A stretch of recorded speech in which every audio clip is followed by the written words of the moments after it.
Welcome viewers. Our guest today is Helen Knott, a community member of our Peace region. She's an activist as well as an artist. Welcome Helen. Thank you, Faisal. So please tell us first of all a little more about your roles in the community, about yourself as a community member of our Peace region. Yep, for a while here I was a family navigator, which is kind of like a social worker for the region. So I would travel from here to Fort Nelson and then go out to communities. Right now I'm just focusing on my master's program that I'm doing through UNBC, but still living here. And I feel a lot of roles from like writer, poet, going to the high school and doing things with them there in their poetry group, and then activist, I guess. Thank you. And what are the best things you like about our Peace community? I love living in the North, and I feel like there's a solid core community that really cares about this place, and there's some amazing people here. Thank you. And please tell us about the history of Aboriginal communities in our community. Wow. I was talking about this the other day, but just like that, that history runs deep. Like my great-great-grandfather signed the treaty in 1911 up towards Fort Nelson. And, you know, here, I guess the settler relationship evolved a lot later in comparison to the rest of Canada. So we're looking at like in the late 1700s, and then that fur trade relationship starting. And I know stories of like first contact. So those oral stories still exist. And then looking at, you know, after the treaty signing, how that, I guess the settlements kind of expanded from then on. And, you know, there's a lot within our history that I don't think is known either, and especially Indigenous history or Daneza history, which is also, you know, involved with Cree history as well. And then we have Soto, the nation that's been here with us for a long time as well. Right, thank you. And when did you start your role as an activist? I think I was saying today that, you know, as an Indigenous person, you're kind of born into a political context, whether you want it or not. So one could argue from birth, but I think in 2011, I went as an Indigenous youth ambassador with a couple organizations to Geneva, Switzerland. And so I was able to speak at a pre-session regarding the UN Declaration on the UN Convention of the Rights of the Child. And so I spent some time there, and I think that was my first exposure to this, using voice at a larger platform. And what does peace, justice, and equality mean to you? Peace, justice, and equality. I think that's something that a lot of us, you know, in community and larger levels strive for, to be able to build here in Canada a future together. And I think that you can't have one without the other. They're kind of like a trinity almost. Like you need peace, justice, and equality, because you're not going to have peace without the other two, right? And how to go about getting that. So I think a lot of us carry that within our work and our roles as activists or other. And what are the issues which you have highlighted so far?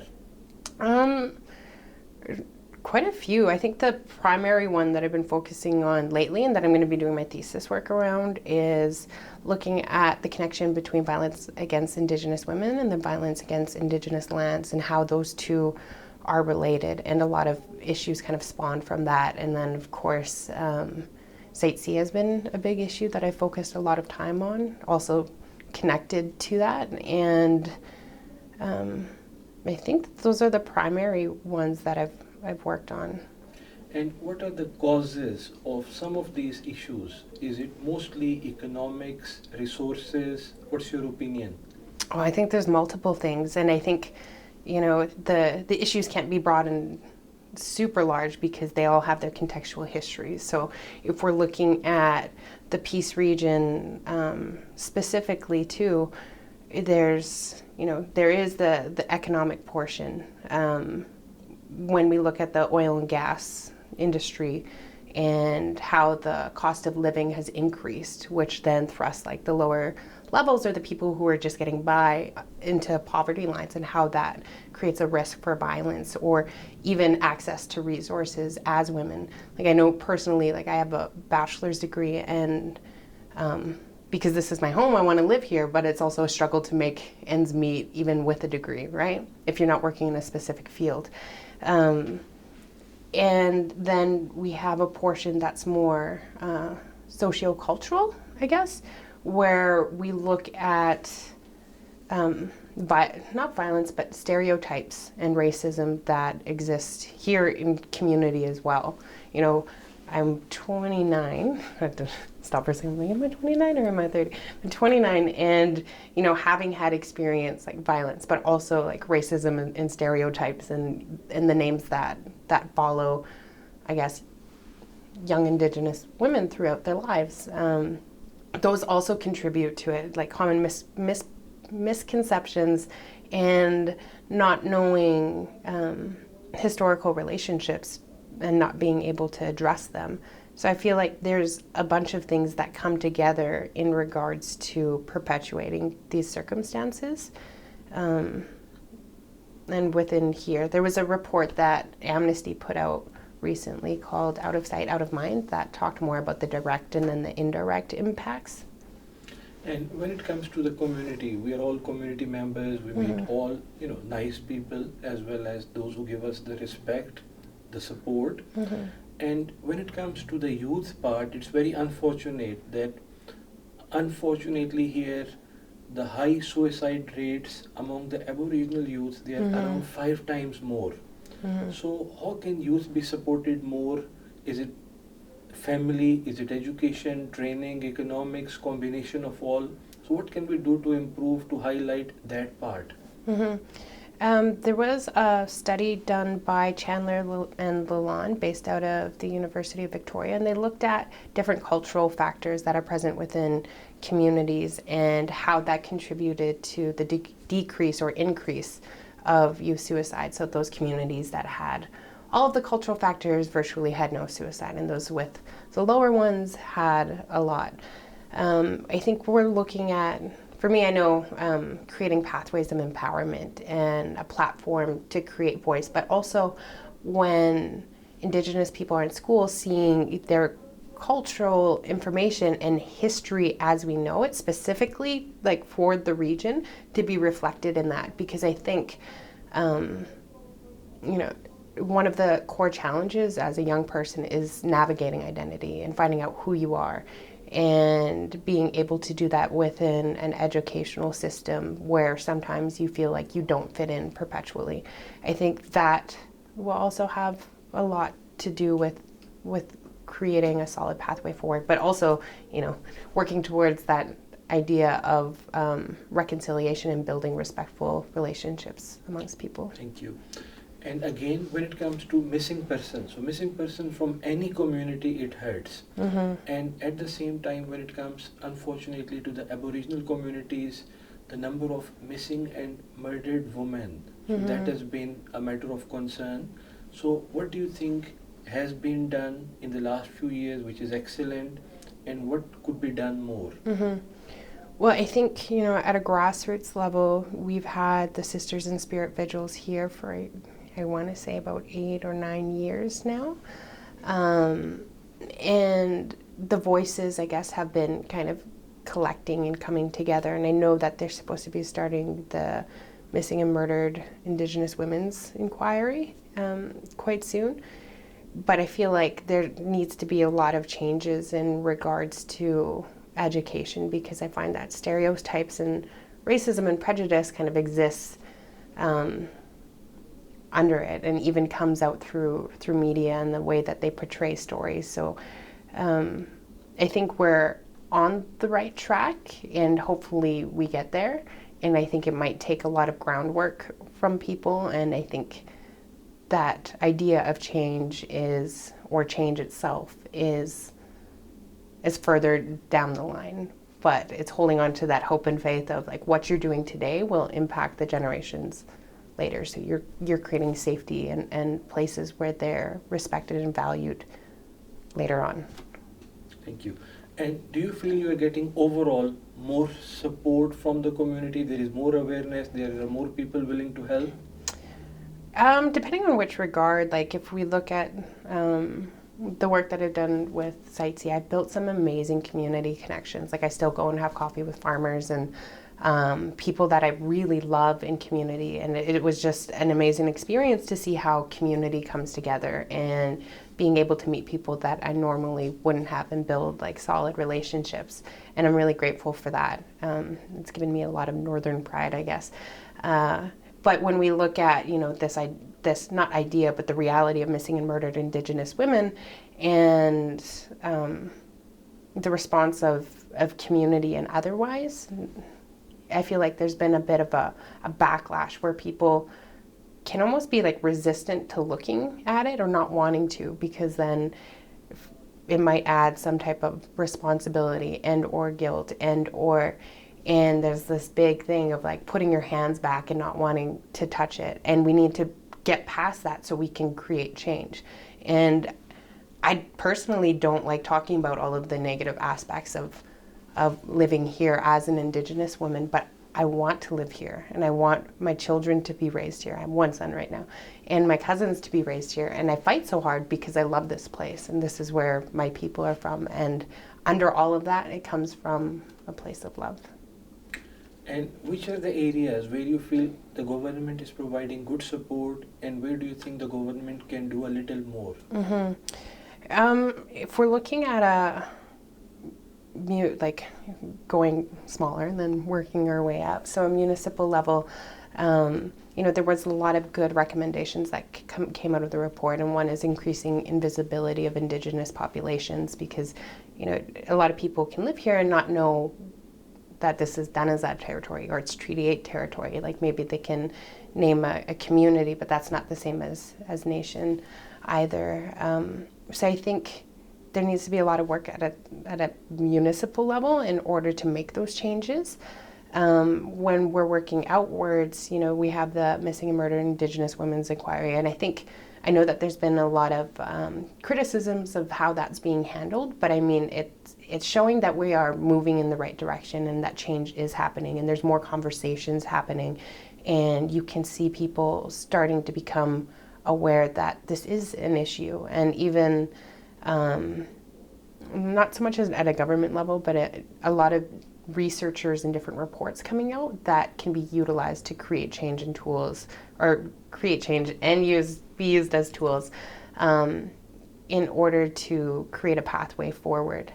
And being able to have those conversations with, MPs and MLAs and saying like, okay, what can we do? So I can see that in the future happening. Great. And tell us about some good projects which are going on currently in our Aboriginal communities. Any developmental projects which you find them to be excellent, which tell us about more hope, which are again supported by people from all ethnic backgrounds.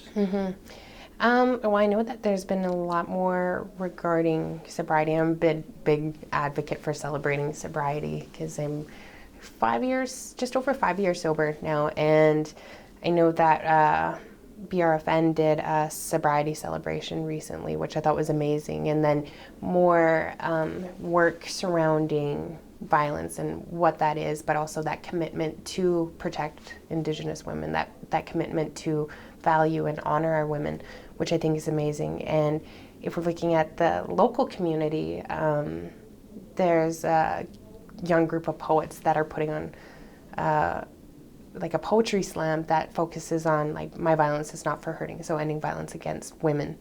And I know that there's going to be some Indigenous aspects, but it's amazing to see young people also using their voice, because I think that's where the change lies, is like you said, with the young people, right? And that gives everybody hope when we see that type of thing happening. And I'm sure that there's other various programs that are happening, and I know just like the more studies that are happening that can create change too.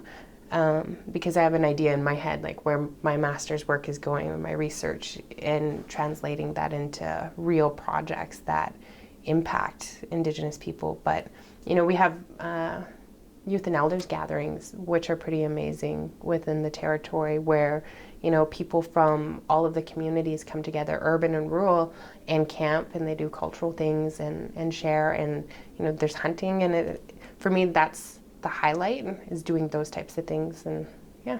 Great, because youth are our future, all communities, we are all together. If we can invest in them, then we have all the hope. We are looking towards a bright future, keeping them motivated, providing them the support. Excellent. And you are a poet also. Please tell us about your poem, Your Eyes, They Curve Around Me.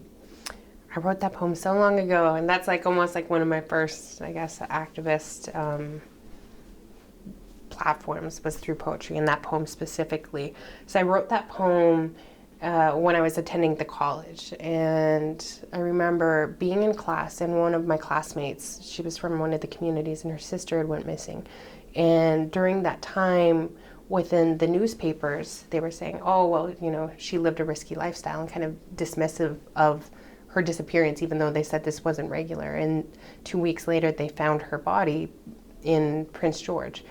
And, growing up in a place or experiencing prejudice and stereotypes, and seeing how it comes together to create this vacuum for Indigenous women to never really be seen for who they are, and how society's perceptions and also media can create this abyss or this invisibility for Indigenous women. And so that's where that poem came from. Absolutely. There has to be more discussions, more conversations, more support from the media. So would you like to recite some poetry here? Yeah, I can recite a snippet of the Your Eyes, They Curve Around Me poem that we had talked about. Please. Okay. Your eyes, they curve around me. I watch you try so hard to find your way past me. Your sight is like rushing waters moving over me, behind me, indirectly consuming me. They say that the path of least resistance makes rivers and men crooked, but I am here. I have resisted. I did not make you crooked. What is it about your false perceptions? What is it about your pockmarked protection? What is it about your misconceptions? What pathologies have you painted the pigment of my skin? What bad medicine did your forefathers use to make me invisible? Thank you. And you have won a number of awards. How do you feel about those recognitions? I always find them super humbling. Like, I just feel like I'm a northern girl who grew up on a dirt road, and so when those things happen, I'm honored, but then it's good because then it lends or builds a stronger platform for me to be able to vocalize certain things about the different issues that I'm working on, and I'm grateful. And what do you think we can do more to support our community? Community investment, and we're all community members, and it takes everybody to create a place and a space that our children can grow up in respectful, peaceful relationships, right? And so that investment will look different for everybody, whether it be through donating to the Women's Resource Center, or even creating spaces for art, because art is amazing. Everybody loves art. But it can look like a multitude of things, and being kind. And it's funny because through all of my activist things, I always come back to the basis of revolution, or the basis of any kind of change, is love, and holding that love for each other and for the community, and that's what it all comes down to. Great. Respecting each other, liking each other, we are in the bigger picture all part of a beautiful global community.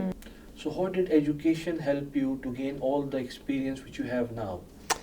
I really believe in education. I dropped out in grade 11, actually, and then it wasn't until I had my son that I went back to school. He was 1, I think I was 21, and finished my grade 12, did my bachelor's degree, and now I'm in my master's program. And when I started at the college level, I remember putting a post-it in all of my binders saying, like, it was a statistic, and it said something like 50% of single mothers live below the poverty line. And I was like, you know what, that's not going to be me. And education is the key into like unlocking doors and possibilities. And it has so far. You know, I think I've been offered opportunities that I couldn't have imagined before. And, you know, that's education mixed with like purpose and blind passion almost, because my father scolds me often, like, you shouldn't be doing everything for free. Don't do that. And I'm like, but, you know, if my heart's there, you know, and if it lines up with my integrity, then being able to take those. But education, you know, there's so much out there to learn and to evolve as a person. And I remember growing up and not knowing like what a bachelor's degree was or what a master's degree is, and now I have a son who's 9, and I'm like, okay, so how many years does it take for this? How many years does it take for this? And like, these are your options. And even, you know, with the election and me not knowing anything until I was like 21, taking political science and not voting until then, being able to talk with my son and he can name off like, okay, well, these are the MLAs and this is, you know, the difference between MPs, and how education has that ability to also transform generations and change courses, I guess. Excellent point. Education is the key to development. Thank you. And please tell us about some event where people come together regardless of the race, and it's a very pleasant, nice event in which there is multiculturalism and there is support from all community members. I really like, you know, some of the different celebrations. I love the party in the park that the Evangel Chapel puts on like year after year. I find that one to be just amazing, just because the amount of love and giving that goes into that. I like taking my son to that specific event.